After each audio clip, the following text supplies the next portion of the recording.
Hi, I'm Jennifer Chayes, and I am the Dean of the College of Computing, Data Science, and Society. On behalf of CDSS and our partners for this event, I extend a warm welcome to all of you.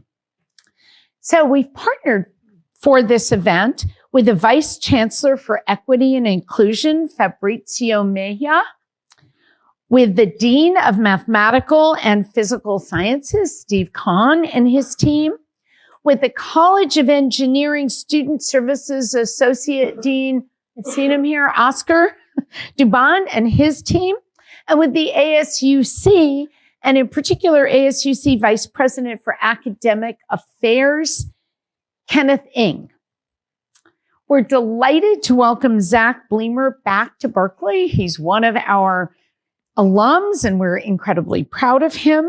I expect that he will inform, inspire, and provoke us to discuss what's at stake in policies and practices for managing the widespread outpouring of interest from undergraduate students in so-called high-demand majors, such as computer science, data science, and economics, among others.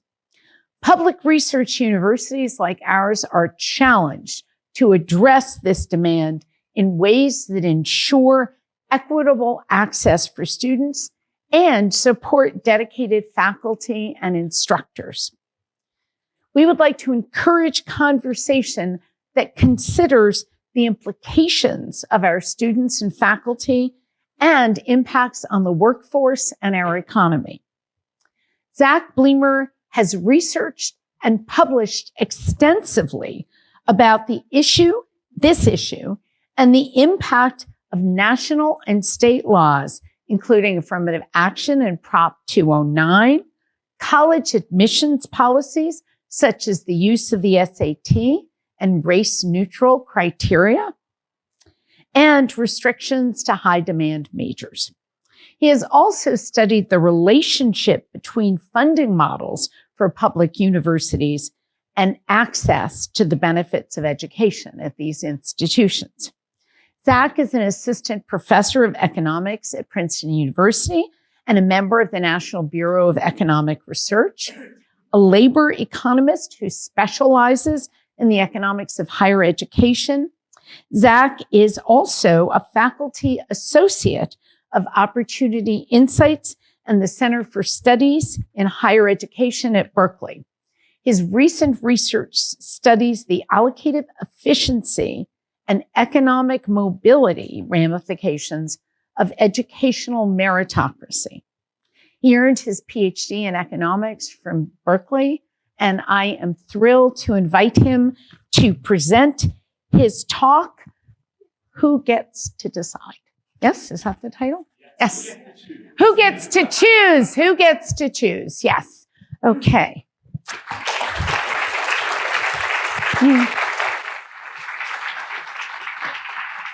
Thank you so much, Jennifer. Thanks to all of you for being here. So I'm going to be talking to you today about access to college majors, but I'm going to start the talk by zooming out to a 100-year perspective of what's happening in American higher education and public higher ed in particular. And about 10 minutes from now, we're going to have zoomed back in to the role of college majors in understanding what has happened, especially in access to quality higher education in the US. So put yourself in this 100-year capsule. We're going to start in about 1900. So what's going on in US higher education in 1900? Well, about 10% of men are going to college after graduating from high school. Those men are mostly going to private universities, which still are substantially larger than the US public education sector. Most of those private universities will enroll almost all applicants. All public universities at the time were open access. And in California, you have both four-year universities like UC Berkeley and also a nascent but growing two-year junior college sector. Kids could basically go to whichever school they wanted to attend. Berkeley had no admissions office, so long as you graduated from an accredited high school in California, you could go to Berkeley and ultimately earn a four-year college degree. Zoom forward to the late 1940s. Demand for higher education is growing. Now about 25% of young men are going to college and about 15% of young women. Colleges are growing. Many new colleges are being formed. Public and private education is now of similar magnitude. You have a growing two-year sector of junior colleges that nevertheless remains at only about 10% of enrollments. And still, all students have access to the University of California. Anyone can enroll at Berkeley so long as they graduated from an accredited California high school with sufficiently high grades to be allowed to enroll at any university in the state. Zoom forward a little bit further to the early 1960s. We're now at almost 60% of young men who are trying to go to college out of high school. California is building new public universities across the state. New University of California campuses in places like Irvine and Santa Cruz, many new California state universities, and there's now a gigantic construction project of new community colleges, which are going to go from about 10 to about 30% of all college enrollment between the early 1960s and the late 1970s. Still, in the early 1960s, Berkeley is open access. Femi didn't have a job. If you wanted to go to the University of California and you were a high school graduate, it was available to you. But the UC system could not grow as fast as demand for its services. And so in steps Clark Kerr and the California Master Plan for Higher Education. The Master Plan is a seminal document for the reorganization of California public higher education, which at that point is now enrolling about 75% of all high school graduates who are going to college. And it reorganized higher education in a meritocratic manner. You have three tiers of California public universities: the University of California at the top, the California State University system in the middle, and the community colleges at the bottom. And those schools, as a result, have to be allocated in some way. Not everyone can go to their first choice institution. How is that allocation going to happen? The master plan is very clear. The more capable high school students should have the greater freedom of choice of collegiate institution, and selection procedures should give preference to the more able to predict success in the state colleges. What I want to emphasize is that in the 1960s, especially for the public university sector, this was a new idea. The university system is transitioning away from open access toward some kind of selection mechanism.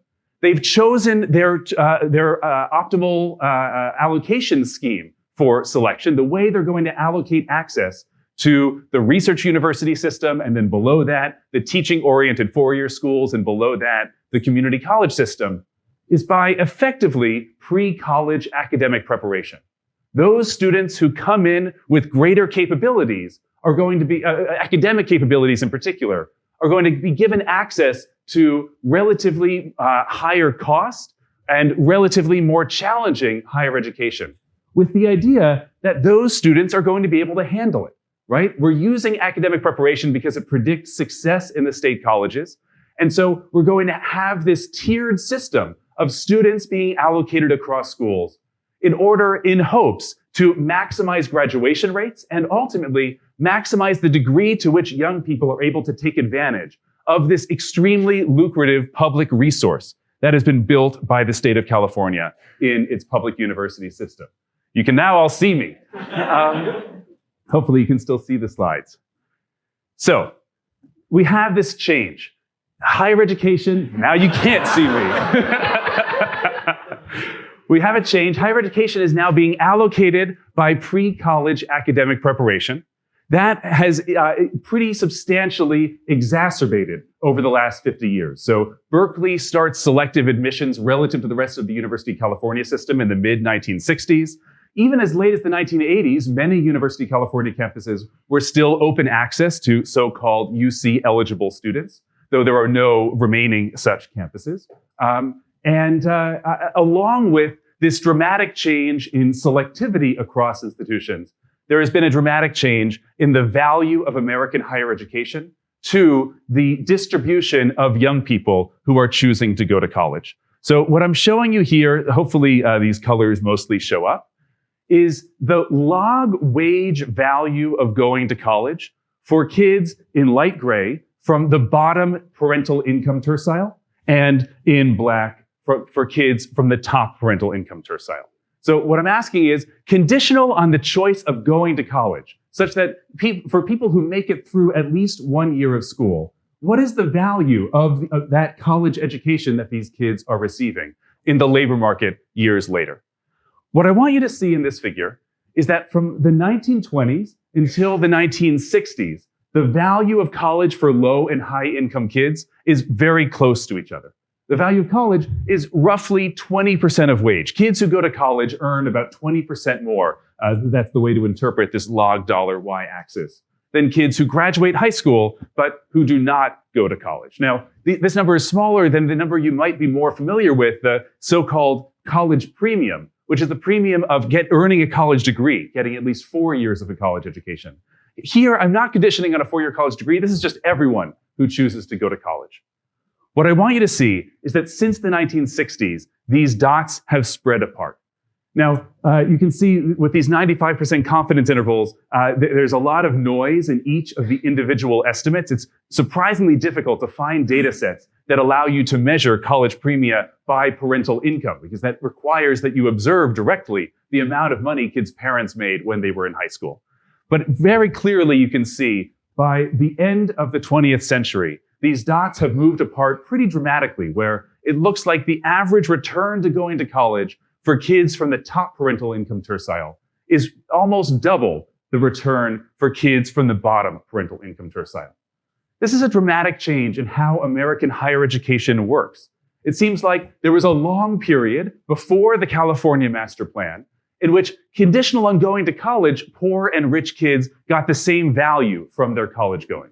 And since the California Master Plan, these valuations have spread apart, where the rich now get more value from going to college than the poor. So why do the rich get more value from going to college than the poor? There are 3 primary explanations. So I'm going to lead you through those 3, though it's the third, which has to do with college majors, where we're going to spend most of our time today. But still, I want to give you a sort of high-level sense of where this has come from.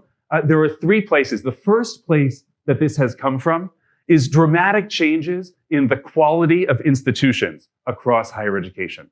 So you might have thought what I was going to say is, over time, rich kids have been going to better and better schools. Poor kids have been going to worse and worse schools. This might especially be true in the 2-year sector, which I'll show you in just a moment.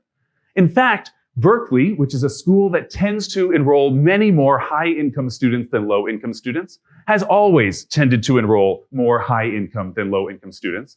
There have been surprisingly few changes in the income distribution of universities, even the Ivy League, a set of very tiny private universities that today enroll less than 0.5% of all American college students. The Ivy League are excellent schools. They've always enrolled rich kids. They don't enroll rich kids any more today than they did 50 or 100 years ago. What has changed is that highly selective public higher education, along with private higher education, has substantially stratified in its quality. So what I'm showing you here, if you look here on the left, these are instructional expenditures per student across the tiers of California higher education. So the top line is the Berkeley and UCLA campuses at the University of California. Then you have the middle and lower tier of UC campuses. Then you have the California State University system and the community colleges at the bottom. And I'm showing you annually how much money in 2021 dollars was spent to educate students at these universities.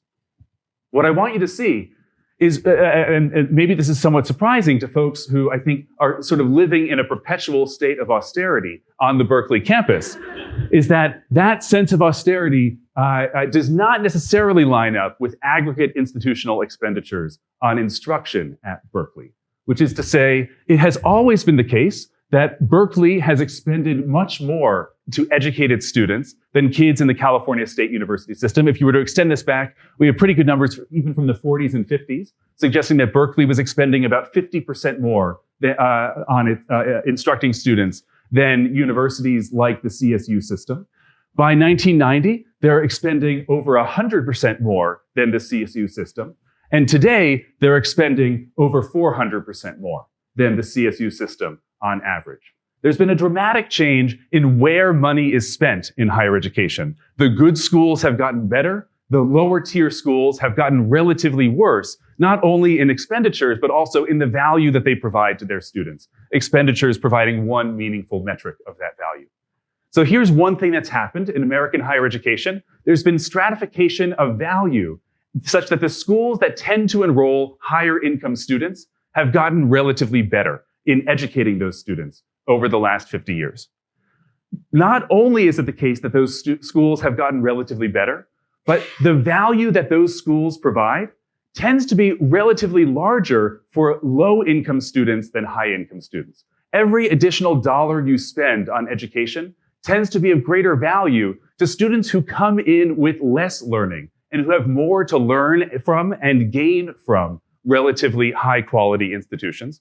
What I'm showing you is evidence that I'm not going to spend too much time talking about today, but I've spent a lot of time over the last couple of years studying policies like race-based affirmative action, or the University of California's ELC policy, which targeted top students from California's bottom high schools and provided them access to highly selective University of California campuses, though generally not UC Berkeley. What my analysis of both of these programs shows is not only is it the case that these high expenditure, high value universities that tend to enroll students from higher income backgrounds, not only do those schools provide increasing value to their students, but they're providing increasing value to students who actually derive less value on average than the lower income students who could derive more value if only they were admitted. Prop 209 ended affirmative action at the University of California in 1998. The end of affirmative action not only harmed the targeted Black and Hispanic students who lost access to Berkeley, but it harmed them more than it provided value to the white and Asian students who took their places at this university. Which is to say, affirmative action was a policy that not only had equity value, but it had efficiency value. These are universities that provided greater benefits to the kind of lower income student who stopped, or at least to some degree, stopped enrolling at these schools after the end of this policy, relative to the students who took those kids' places. So there's story number one. One thing that has dramatically changed in American higher education is that the value of relatively higher income kids' schools has risen. And those schools are increasingly educating students who derive a little bit below average value from the institutions that are expending pretty tremendous resources to educate them. There's story one. Let me quickly now tell you story two. Here's a second reason that American higher education has relatively decreased in its value to low-income kids relative to its value for high-income kids. This is a story about the community colleges. As a result, I'm not going to say so much about it today. It's a little bit less relevant to the Berkeley campus. But what I want you to see in this story of community college over the last 100 years in the US is that the community colleges were built replacing the junior college system primarily in the 1960s and 1970s. And so you can see here on the left, this is dramatic growth in overall enrollment in America's two-year college system in that period. Since about 1980, aggregate enrollment in the community college system has been very steadily declining, right? So you can see there's ups and downs, but basically the community college system is shrinking over time. This is just in overall enrollments, despite the fact that the population of these young students is growing in the US. Among whom is it shrinking? Well, what you can see on the right is that in the early 20th century and in recent years, community college has much more enrollment among kids from lower income backgrounds than higher income backgrounds. There was a brief period when that was not true in the 1980s, when community colleges actually over-enrolled relatively higher income students. But the key story here is that going to community college provides less value than going to a four-year university. The primary reason for which is that kids who go to community colleges end up getting fewer years of college education than kids who go directly to the four-year institutions, and who are more likely, as a result, to persist to a bachelor's degree.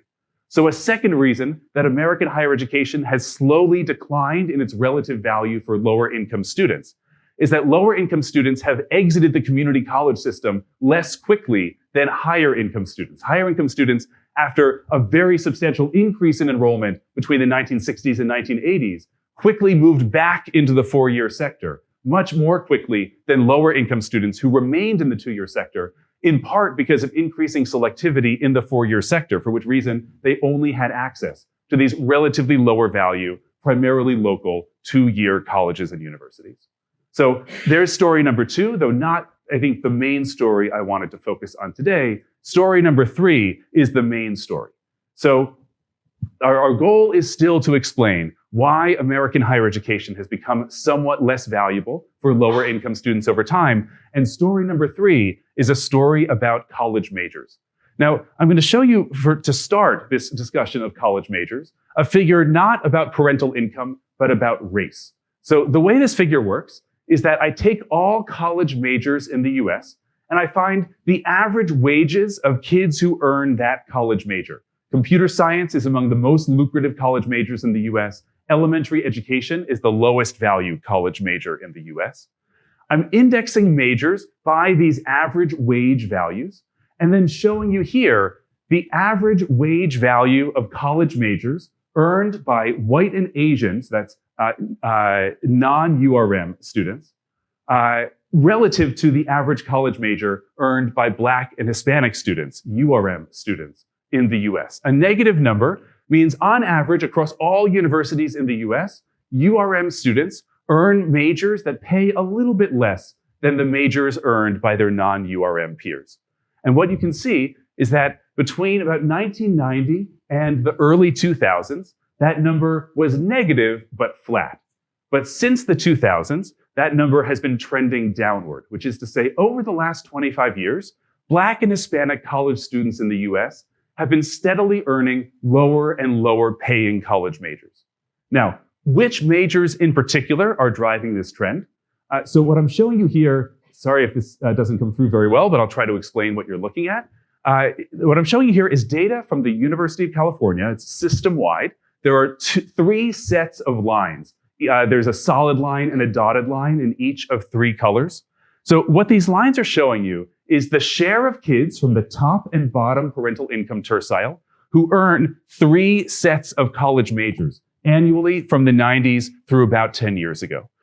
These trends have only become more exacerbated in recent years, though the data are a little bit more difficult to work with. Let's start with the light blue lines. The light blue lines are the humanities. Now you can see the humanities have been crashing at the University of California and across the country. Total enrollments in the humanities majors have roughly halved over this period. But what I want you to see is that in the 1990s, the likelihood of earning a humanities degree for kids from the top parental income tercile was higher than that for kids from the bottom parental income tercile in a dotted line, right? So about almost 20% of high-income students used to earn humanities degrees. And you can see that 20% is now down below 10% for kids from the top parental income tercile. The humanities have shrunk, and they've particularly shrunk among relatively higher income students. Yeah. The previous slide, the y-axis, the numbers are very small. Great. So the overall difference in earnings between kids from the top and bottom parental income terciles who have a college degree is about 20%. This number, so right, if you were to extend to present, it's right about minus 3%, which is to say, of the total gap in earnings between rich and poor kids coming out of college, about 15% of it can just be explained by these sort of relatively aggregated college major gaps, or college major groups that these kids earn. Which is to say, college major is one of these three key stories, but not the only of these three key stories. Maybe a way of putting this into context is, if lower income kids and high income kids were to earn the same college degrees, overall inequality between rich and poor kids in the US would be closed by about 15% among these college graduates. One of a couple of different stories. I see increased skepticism. Let me I'll say a little bit more about this toward the end of today's talk. So, one sort of high-level trend in college majors in the US has been the decline in the humanities. A second high-level trend has been the very substantial growth of computer science. This is especially true in California. And you can see here again that in the early 2000s, computer science degrees were roughly equally earned by kids from the top and bottom parental income terciles. In recent years, high-income kids have become much more likely than low-income kids to earn computer science degrees. And then there's a third line here for economics. Here again, you can see a bit of a widening of the gap between the number of low and high-income kids who earn economics degrees. So there have been pretty high-level changes in how college majors are earned in the United States. And you can see both of these high-level trends, the rise of computer science and the decline in the humanities, are driven by relatively higher income students. All right, why is it the case that higher income kids have driven both of these trends? So I'm going to show you a series of evidence that suggests that the primary motivation for this change in college major attainment in the US has been the rise in within university meritocracy. It's no longer just the case that kids are competing for access to relatively more or less selective universities. Even once they're inside the university, there has been rising meritocracy for who has access to relatively higher and lower paying college majors. So what does that rise in meritocracy look like? I'm going to just show you 5 facts about the allocation of college majors in the US. The first fact is that major restrictions, so access restrictions on who is able to earn relatively more lucrative college majors, have become very substantially more prevalent, especially at public universities. So what I'm showing you here is the top 25 public universities in the US and the 5 most lucrative majors at those universities. And I'm just sort of filling the grid in with what you have to do to earn that college major at that university. In 2003, and then in any case that's bolded or underlined, cases where these restrictions have become more binding between 2003 and 2022 when we collected this data. Now you can see since 2022, Berkeley's numbers have changed pretty substantially. There's a letter A for some kind of holistic restriction on who's allowed into these majors. These numbers refer to the GPA that you have to get in that major's introductory courses in order to be allowed into that major. What I want you to see here is that the large majority, about 75% of all of these majors, have some kind of restriction in place of who is allowed to earn that major. And these restrictions are becoming substantially more binding over time. Bolding and underlined restrictions dominate this table. So access to college majors, especially at selective public universities, has pretty substantially declined or has become more restrictive over the last 25 years. Here's just a sense overall for all college majors at all R1 public universities of how restricted access to these college majors is. We're going to divide restrictions into 4 types. So starting here with the 17% of majors have a sharp GPA restriction on those majors' introductory courses. Another 17% have some kind of holistic process in place in which students have to apply into the major after being admitted to the university, or in some cases, before being admitted to the university. A further 20% of majors have some kind of overall GPA restriction. You have to have a 3.0 in all of your classes at the university in order to be allowed to declare this major. I'm putting that in yellow here because, as I'll show you in a moment, these restrictions have very little effect on the composition of students, basically because they're gameable, right? You can just go take a bunch of classes, primarily in the humanities, where grades are very high, raise your GPA, and as a result, get into any of these yellow majors. And then about half of majors are open access. Any students are permitted to declare these majors. Compare the pie chart on the left to the pie chart on the right. The pie chart on the right is just looking at these relatively more lucrative college majors, things like business and economics, computer science and engineering, as well as nursing, which I think is relatively surprising to people, but is a very lucrative major across universities in the US. And you can see that about over 40% of majors that are relatively more lucrative have either a mechanical GPA-based or a discretionary holistic restriction on who's permitted into these majors. Okay, so fact 1, there's a lot of access restrictions and a growing number of access restrictions on college majors. Fact 2 is that these restrictions disproportionately affect relatively lower income and Black and Hispanic students. Why? These are students who had less access to pre-college educational resources. They tend to be admitted by holistic procedures at universities that are designed to provide opportunities to students who had relatively few before age 18. Then those students arrive at the university. They get relatively lower grades in their first year of courses, and as a result, are excluded from their most preferred fields of study. So what this regression table is showing you is that majors that have a mechanical restriction in place, so some kind of GPA-based restriction, have about 2 percentage points fewer Black and Hispanic students from a mean of about 20. So that's about 10% fewer Black and Hispanic students than majors that had no access restriction at all. There's relatively smaller and more statistically noisy relationships between the URM composition of majors and whether those majors have some kind of holistic admissions process. So it looks like GPA restrictions are much more impactful on the composition of students in majors than are relatively more holistic admissions processes. Nevertheless, on average, after GPA-based restrictions, both holistic and GPA-based, are put into place, on average, Black and Hispanic enrollment declines in those majors. And what I'm showing you here on the right is in the years after GPA restrictions are put into place, the average parental income of students in those majors rises. So you can see it's an increase in the average parental income of these students by about 5%. You impose a GPA-based restriction, you end up with fewer Black and Hispanic students and more students from relatively higher income backgrounds than you had before. 3 facts to go. So a third thing about these GPA-based restrictions is you can almost wholly explain changes over time in the relative wage value of majors earned by URM and non-URM students just by the imposition of new major restrictions, at least from the late 90s until about 2015. So you can see these dots are across the University of California system, the relative value difference in college major choice between URM and non-URM students. As the dots rise, the relative major value of non-URM students is rising. This line is what you would get if you just asked what is the effect of new GPA-based restrictions on the college major choices of URM and non-URM students.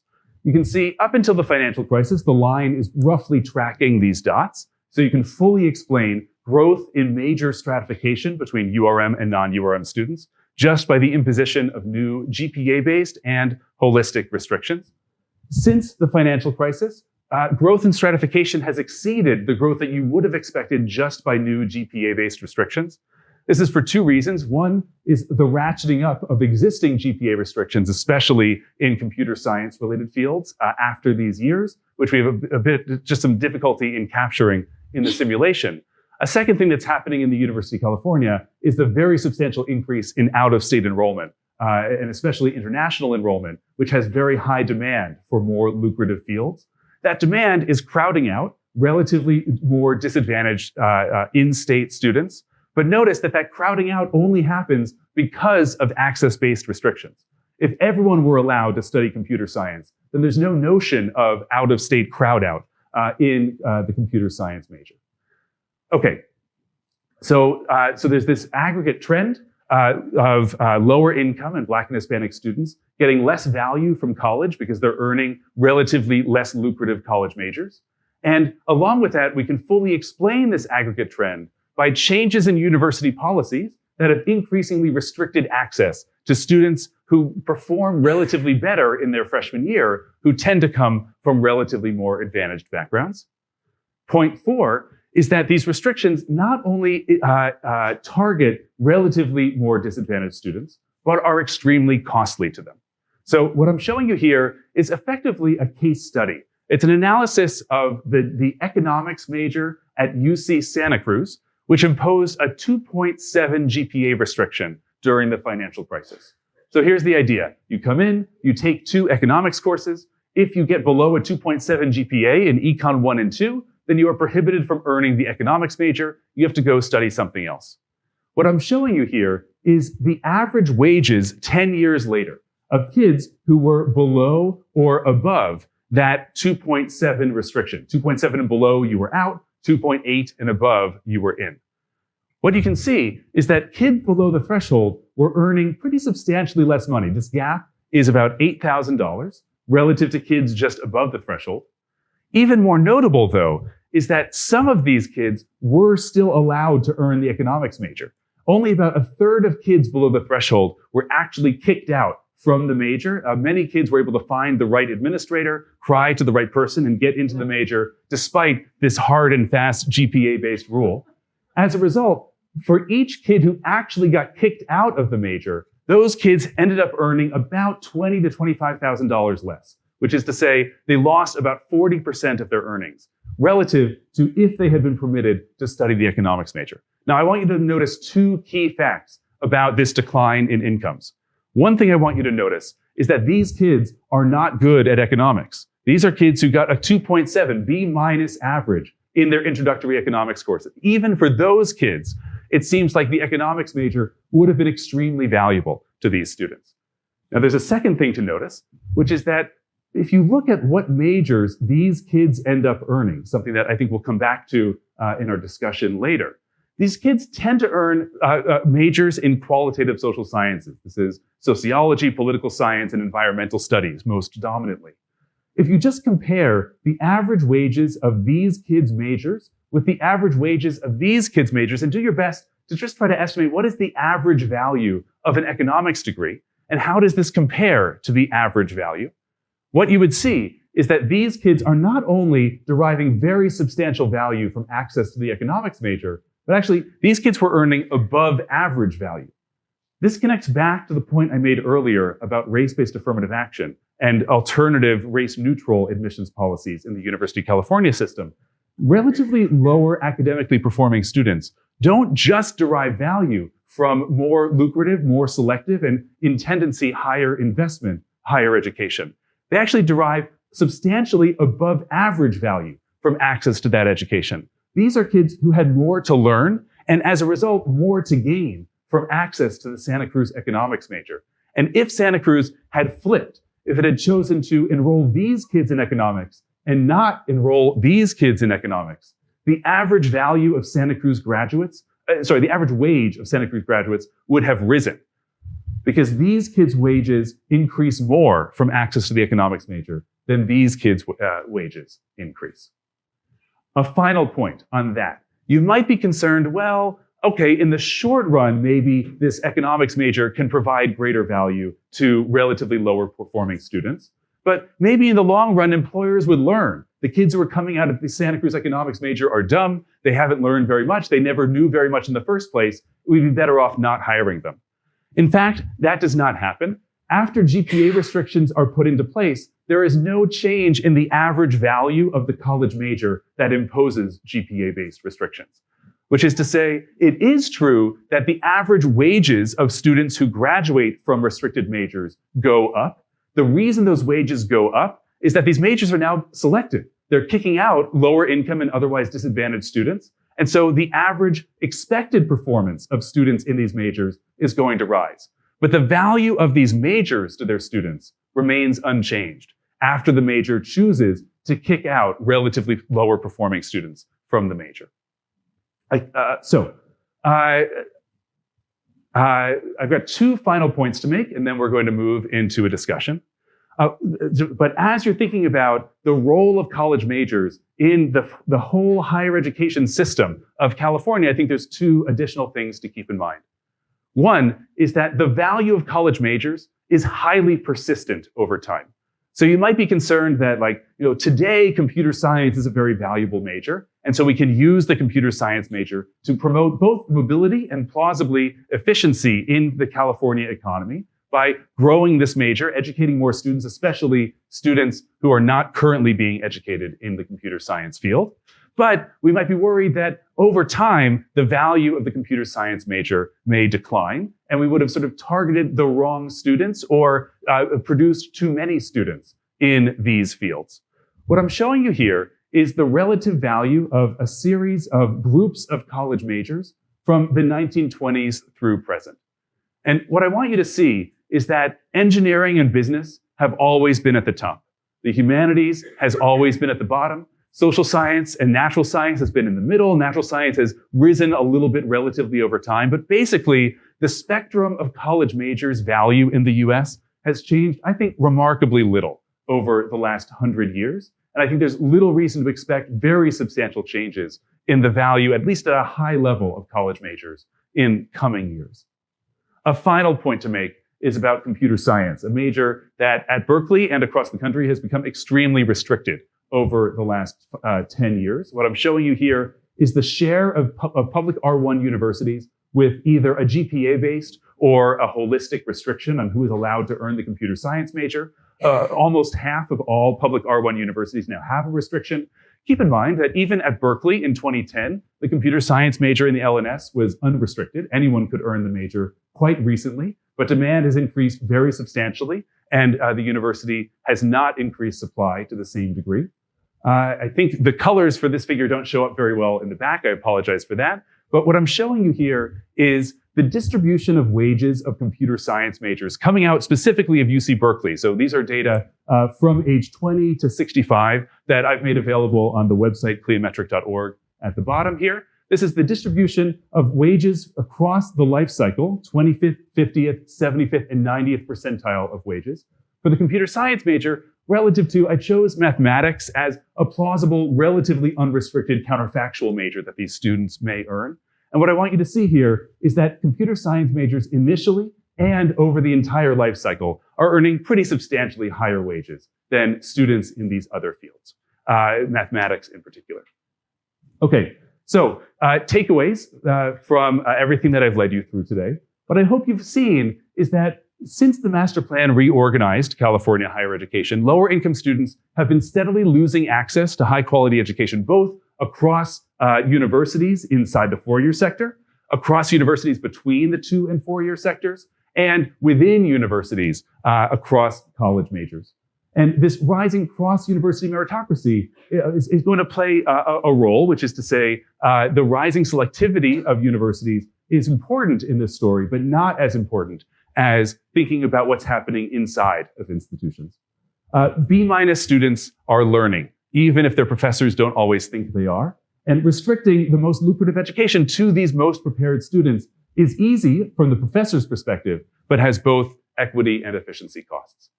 I'll stop there, and thanks all so much for your time.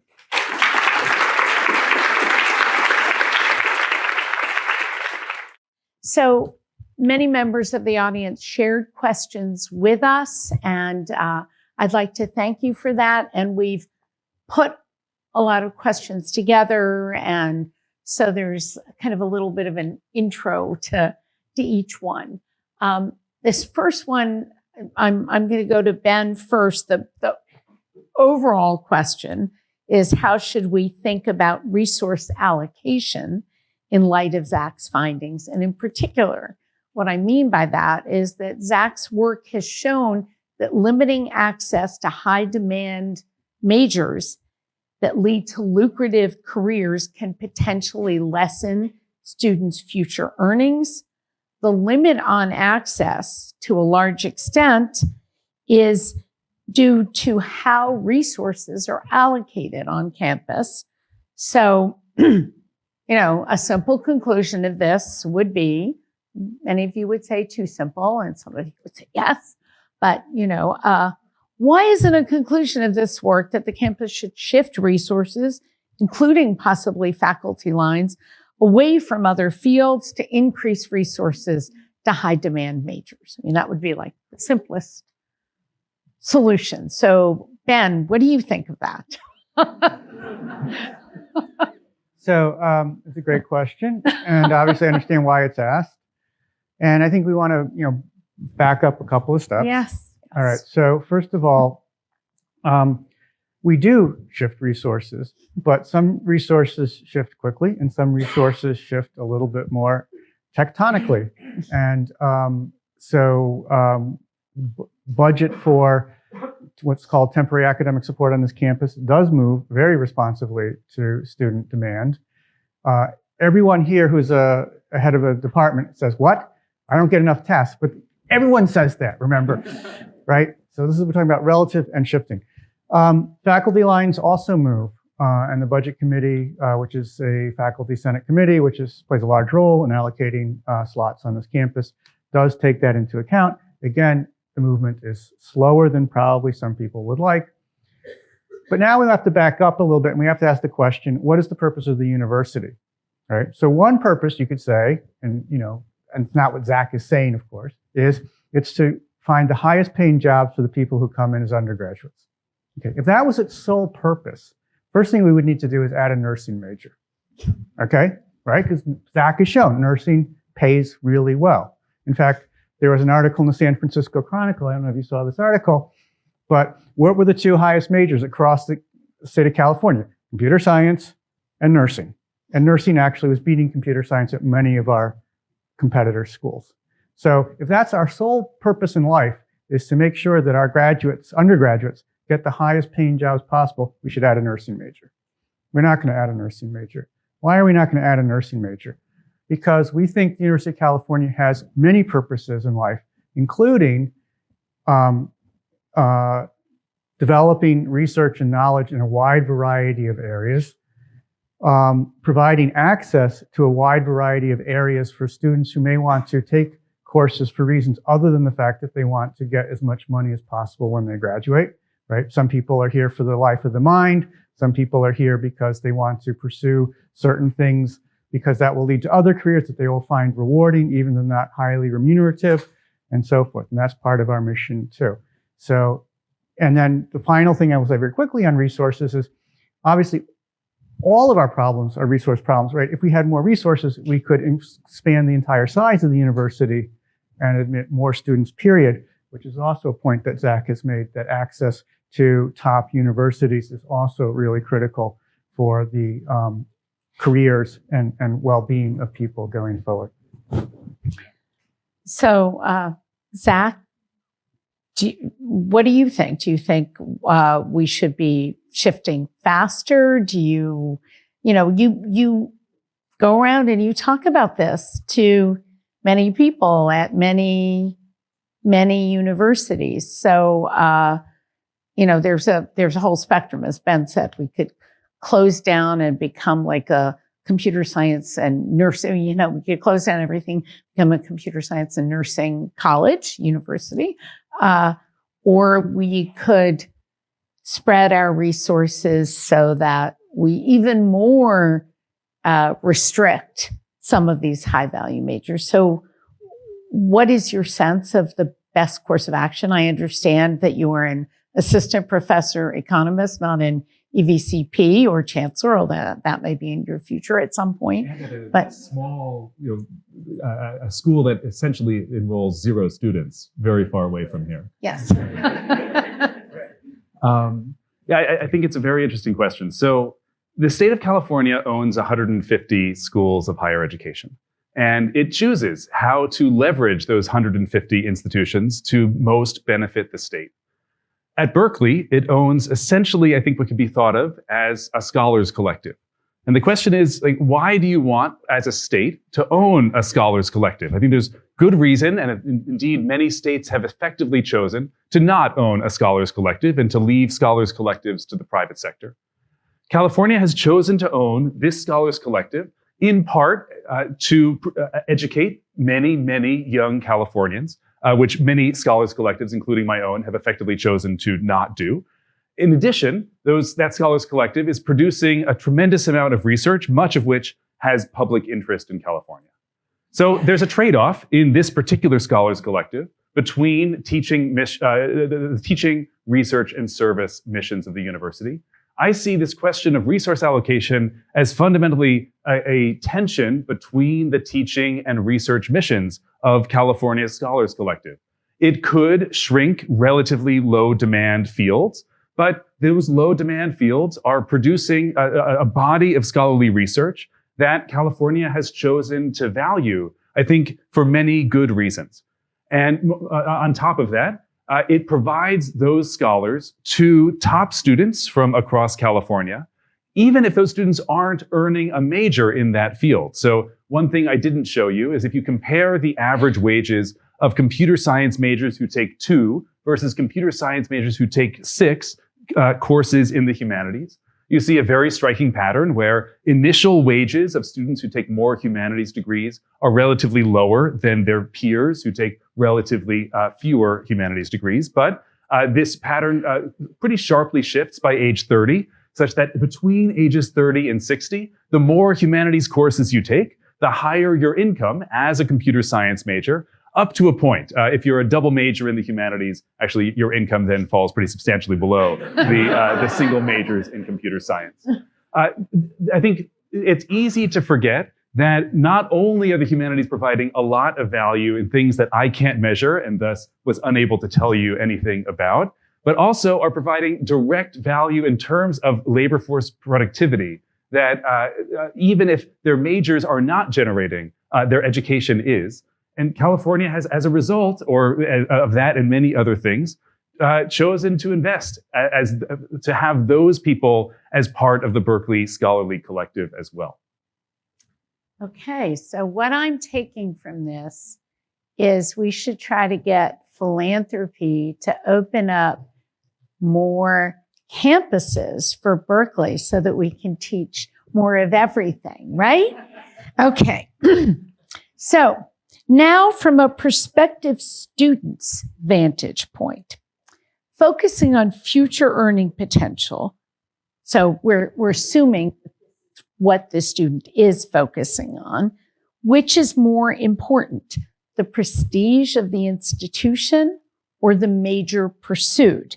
In other words, is the student better off financially going to a more prestigious institution, even if they know they won't be or are at substantial risk of not being in a high demand major? Or should they go to a less prestigious institution in which majoring in a high demand major is guaranteed or almost guaranteed?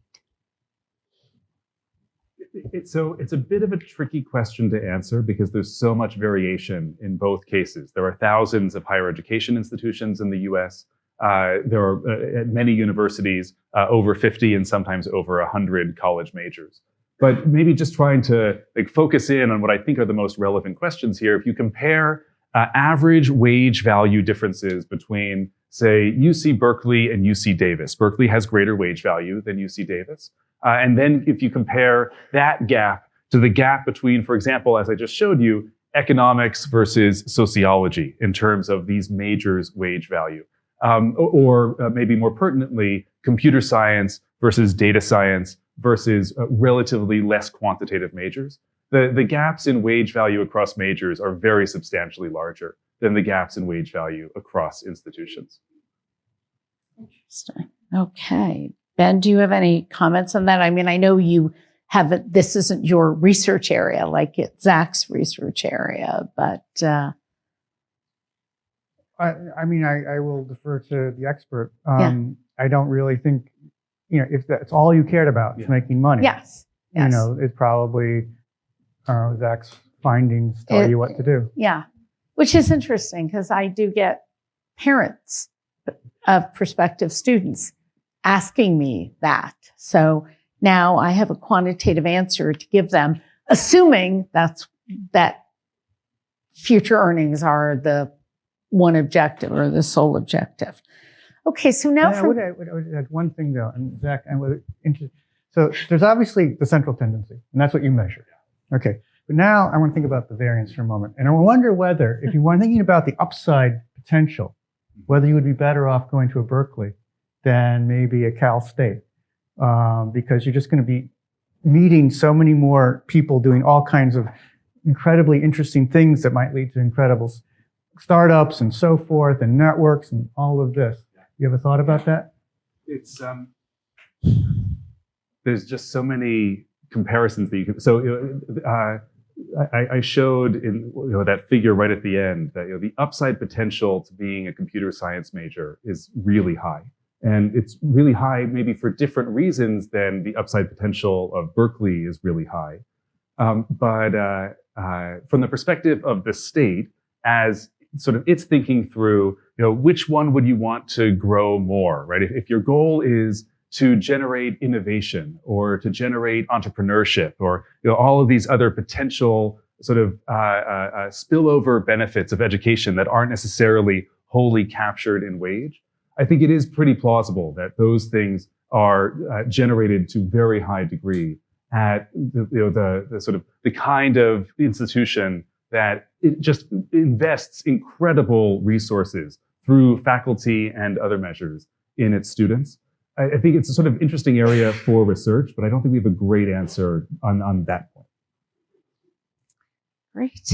Okay. So now from a current student's vantage point, Zach's research suggests, and we haven't seen this as much in this talk, but some of Zach's research, you have to trust me or read his papers, suggests that much of the loss suffered by underrepresented minority students who don't get into a high demand major relative to non-minority students who also don't get into a high demand major. So this is, a rich white kid versus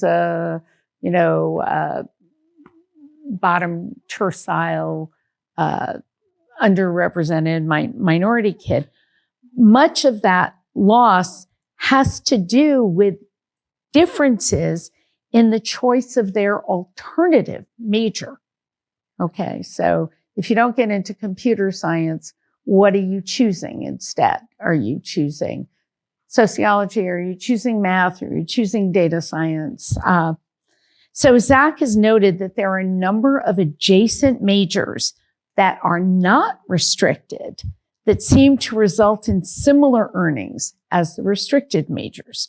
So to what extent then would better student advising or other guidance with respect to alternative majors ameliorate the effects of not being able to pursue high demand majors? And I again want to qualify this and say this is assuming that your objective is future earnings potential. Okay, so if a student goes to an advisor and says, I failed to get into computer science, I really want a lucrative career, what should I consider instead? Not that all student advisors should say, all you should worry about is your future earnings. So, so to what extent can we ameliorate that with better advising and better guidance? So, I mentioned that between the 1920s and the 1960s, lower and higher income students who went to college got pretty similar value from college going. And that's not because kids in the early 20th century had access to fantastic advising. In fact, basically, universities had almost no advising available to students at the time. I think it's a little... There are many second best policies that universities can implement in order to undermine the first order policies that they have already implemented. So you, on the one hand, push a whole bunch of students out of restricted majors. And then you start thinking of ways of trying to hire more people to help those students out. And I think this would probably help in the sense that it is certainly true that when Black and Hispanic students are restricted out of majors on the basis of GPA or some holistic criterion, their counterfactual majors tend to be relatively lower paying, especially in the qualitative social sciences and ethnic studies related space. So these are departments with high grades and that are extremely welcoming to students. And it does seem like URM and lower income students tend toward those majors counterfactually when they're excluded. But it seems to me that the way to both support those students and in many ways support California would be to not kick those students out in the first place, not to sort of figure out the second best after you've kicked them out. So, Ben, what do you, so now Zach has said basically increase enrollment in high demand majors would be his first order advice. Okay. Assuming that you don't agree with that or that you don't agree with it to the extent that he is suggesting it. Do you think that, we could be changing student advising in a way that if a student says, I love to code and I love this and I love that and I just got excluded. Well, coding, no one's going to do coding. We'll use chatbots. But, I love algorithms. Okay.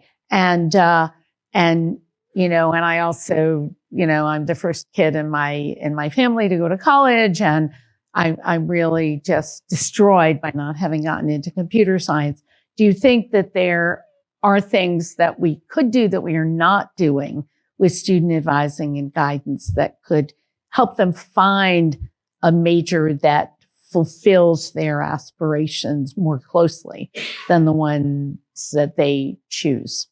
Yeah, I mean, Zach is right. It's the third best solution in a world where everything is second best.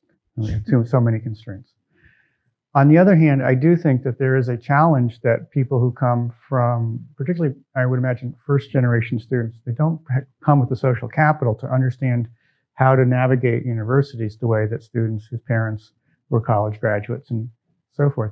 And so I think they may not recognize what the alternatives are as well. And I think advising could be really helpful to them in that respect. It's unlikely that we'll ever have the resources in the near term to allow every student who wants to be a computer science major to be a computer science major. So what do we do for those students who, whatever mechanism, whether it's by GPA, whether it's by lottery, whatever, how do we help them figure out what they want to do next? And I think those students who don't come with a lot of social capital for navigating university are at a disadvantage, and we owe it to them to help them find their way. Something just occurred to me. I know I'm not supposed to talk, but when I used to teach years ago, I would always reserve a class to, like a sophomore class when I taught math, or junior class, about the students' futures and what they wanted from their lives. And I told them they could ask me anything, and they always asked me my salary, which, which was kind of weird. But I think, for many of them, they didn't know that going to grad school in a STEM field, they could get support. So that was something that I would tell them, and I would tell them early so that they could actually change their plan. So I wonder too, if even as faculty, some of us could, at the same time as we're teaching some of these things, we don't have infinite advising, be talking to students about different majors and different careers, while they're taking these very high pressure courses that may only figure into a holistic restriction, or, even if it's not a pure GPA restriction. So I wonder if that's something else that we could do along those lines. So looking to the future for students. So come up with a very long intro to this, and we don't have much time left. That was based on a lot more information. So please forgive me for paraphrasing or summarizing some of it. But the data show dramatic decreases in state funding coming to the University of California over decades. And now there are strong indications that federal funding for all universities, including the University of California, may decrease dramatically in the new administration. So we have really serious financial challenges ahead for us. How do these financial challenges relate to Zach's work regarding within institution stratification of access to lucrative majors? In particular, what are the implications for the distribution of economic burdens and rewards from a college education for the next generation of students? And, what burdens will be borne by whom and what rewards will be reaped by whom after they enter college, given the dire financial situation we are in now? Sure. Let me start. Go for it. I'm curious what you think. So I think, obviously we were very anxious about what's going to happen with the funding from the federal government. And as Jennifer alluded to, right, in inflation-adjusted terms, if we got the same amount of money today from the state that we did in 2004, we'd have an extra $200 million. Another way to put it is on a per-student basis, we've had a 44% real cut from the state. Yet we've managed to continue to be great. And, we've made up with that with other sources, philanthropy, and other things that we're doing. I think we're going to continue to be able to do a lot of that, but we're going to face some short-term challenges. And one of those challenges actually could help with education in the short term, in the sense that if we suddenly don't have enough funding for our graduate students from GSRs, we're going to have to figure out how to get them more GSI positions, which would alleviate some pressure when it comes to teaching. So ironically, it might actually help in the very short run, although presumably graduate admissions will fall off a cliff. So that will be a problem too. So, I think the effect is to be seen. I think I think it will be also interesting in what the long-term consequences for U.S. technology is. Right? We are the leader, and we're part of the leaders because during the Second World War and shortly thereafter, right, a bargain was made. Okay, rather than set up federal agencies to do research, we're going to outsource it all to the universities, and that I think was a much smarter thing to do than to try to create a bunch of federal centers to do that kind of thing. Now we risk losing that. Where is all that technological innovation going to go? And presumably the high-paying jobs in computer science and other fields related to that will follow them elsewhere. But that. Well, I don't control anyone's budgets, so you should have paid much more attention, I think, to what Ben has to say here. But at a high level, I think an interesting feature of American higher ed over the last 100 years has been this dramatic growth of the research enterprise of universities. Universities didn't have to do as much research as they're doing now, and very substantial federal funding since the 1950s have incentivized universities, and faculty in particular, to spend a growing amount of their time, effort, and interest in the research endeavor. If the federal government actually wants faculty to spend less time teaching, which I think is not a crazy supposition, then one potential response for universities will be to demand more of faculty in terms of teaching. And I think that has potential benefits for students. It's very difficult to figure out what the cost to students has been of the diverted attention of faculty over the last 70 years. Surely there are benefits to students that faculty have pushed forward the research frontier. There are, of course, benefits that have nothing to do with students. But if you look at, for example, teaching loads at UC Berkeley over the last 100 years, they are far below half for a typical faculty member today than what they were before the foundation of the NSF and the growth of this research endeavor. And I think there are potential gains for students who will see increased attention from faculty who no longer have all of this federal funding to push forward the research endeavor. Of course, we are not a closed universe. And so some faculty will just exit the university system and go to other jobs, which would have its own set of problems. And not that I wanted to end on that note. Well, I'm so sorry.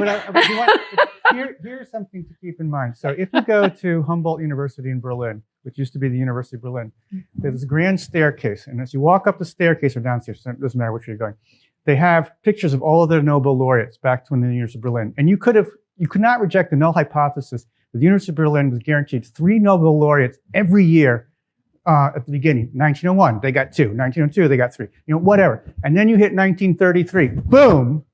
It stops. They have 1 after that. So there is a fragility to what we do. And we should never forget that. It's hard to end on that note. I agree.